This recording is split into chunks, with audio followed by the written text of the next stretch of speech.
झिंगाट फ्लेवर्समध्ये तुमचे खूप खूप स्वागत। आज आपण पाहणार आहोत अशा काही महत्त्वाच्या किचन टिप्स जे तुमचे किचनमधील काम सहज आणि सोपे करतील तुमच्या स्मार्ट किचनसाठी। या स्मार्ट किचन टिप्स तुम्हाला खूप उपयोगी अशा काही टिप्स करणार आहेत, त्यामुळे व्हिडिओ स्किप न करता शेवटपर्यंत नक्की पहा। चला तर व्हिडिओला सुरुवात करूया।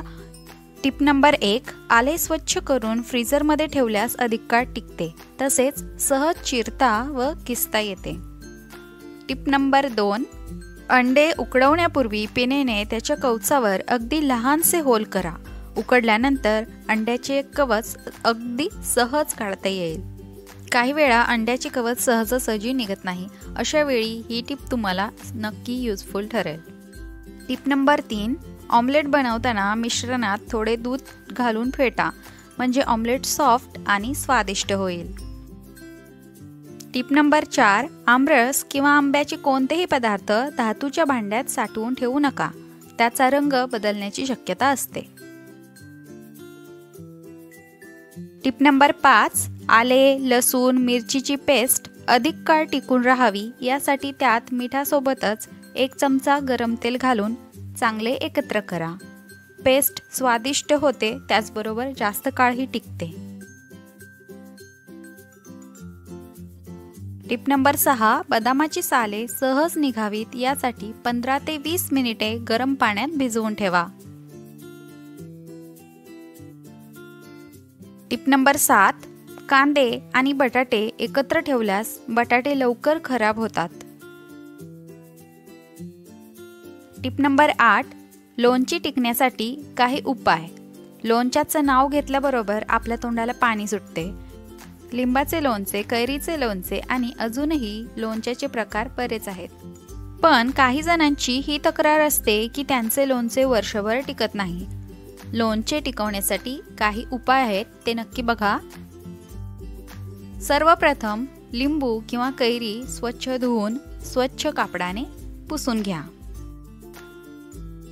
टिप नंबर 10, ज्या बरणीत लोणचं भरायचं आहे ती बरणी सुद्धा स्वच्छ धुवून कडक उन्हात 3 ते 4 तास वाळवून घ्या। टिप नंबर 11, विळी किंवा चाकूही स्वच्छ धुवून उन्हात वाळवून घ्या।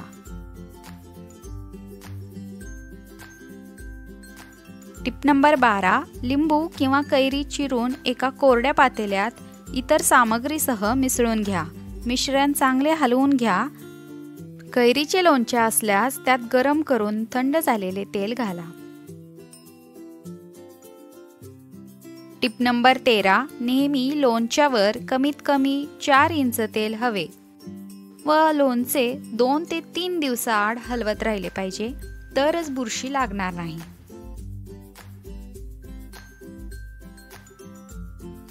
टिप नंबर 14, पावभाजी करताना त्यामध्ये थोडेसे बीट किसून घालावे, त्यामुळे पावभाजीला छान रंग येतो। टिप नंबर 15, पावभाजी करताना पाव एकसारखे कापले जावेत यासाठी एका भांड्यात गरम पाणी ठेवावे आणि त्यात बुडवून गरम झालेली सुरीने पाव कापावा, त्यामुळे पाव चांगले कापले जातात।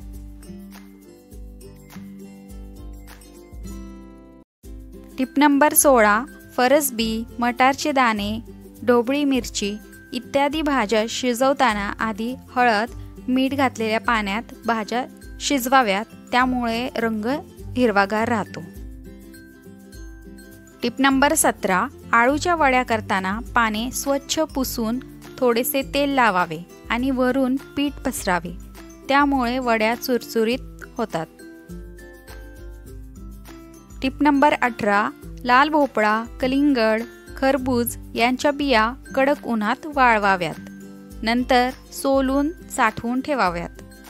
पदार्थ गार्निश करण्यासाठी याचा उपयोग होतो। टिप नंबर 19, मेथी धुतल्यावर थोडं मीठ लावून ठेवा।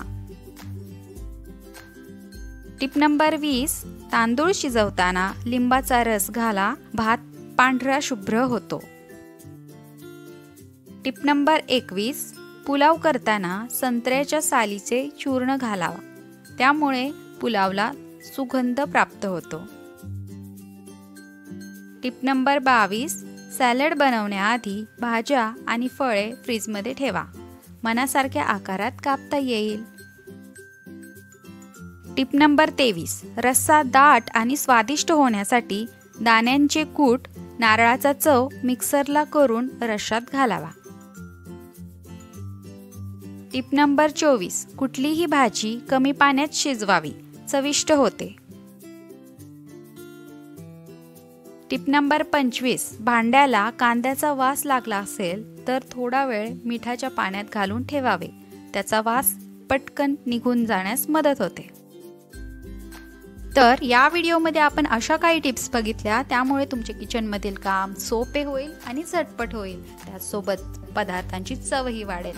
व्हिडिओ आवडल्यास व्हिडिओला लाईक करा, चॅनलला सबस्क्राईब करा आणि हा आपला व्हिडिओ जास्तीत जास्त लोकांपर्यंत शेअर करा. पुन्हा भेटूया अशाच एका नवीन व्हिडिओ सोबत.